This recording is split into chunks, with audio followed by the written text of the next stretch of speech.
നമുക്ക് നോക്കിയാൽ കാണാൻ വരും രാവിലെ തന്നെ എല്ലാ സ്വകാര്യ ബസ്സുകളും ഇവിടെ ഓടുന്നുണ്ട് എന്നുള്ളതാണ് ഇതിലെ ഒരു പ്രത്യേകത എന്ന് പറയുന്നത്. നമുക്ക് ഈ സ്വകാര്യ ബസ്സിലെ ആളുകളോട് തന്നെ ഒന്ന് ചോദിച്ചു നോക്കാം.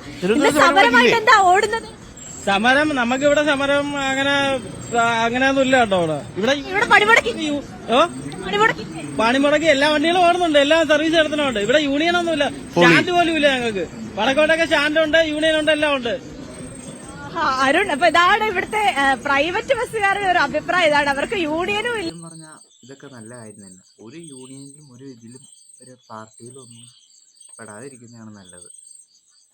ശരിക്കും യൂണിയനിൽ എല്ലാവരും ഒരു തിരുവാണ്.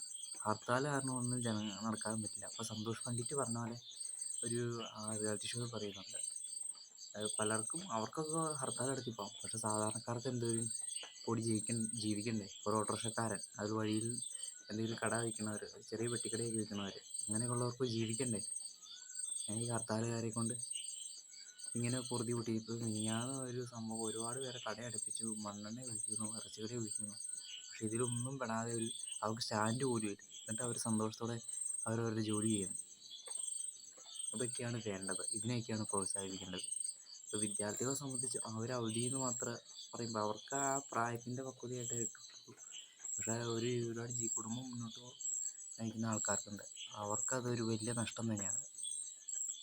അപ്പോൾ തീർച്ചയായിട്ടും ഇങ്ങനത്തെയുള്ള രീതികൾ ഇനി ഈ രീതിയിൽ ഒരു ഏരിയയിൽ മാത്രം ഒതുങ്ങാതെ, ആ ഒരു ഏരിയയിൽ മാത്രം ഒതുങ്ങാതെ കേരളത്തിൽ മൊത്തമായി ഇതുപോലെ ഒരു യൂണിയനും ഇല്ലാതെ ഹർത്താൽ സമയത്ത് ധൈര്യത്തോടെ സർവീസ് നടത്താൻ ഒരുപാട് ആവശ്യങ്ങളായിട്ടുള്ള ആൾക്കാർ, സാധാരണക്കാരുണ്ടാവും. അവരുടെ ഒരു രീതിക്ക് വേണ്ടി ഇറങ്ങണമെന്ന് ആണ് എൻ്റെ ഒരു അഭിപ്രായം.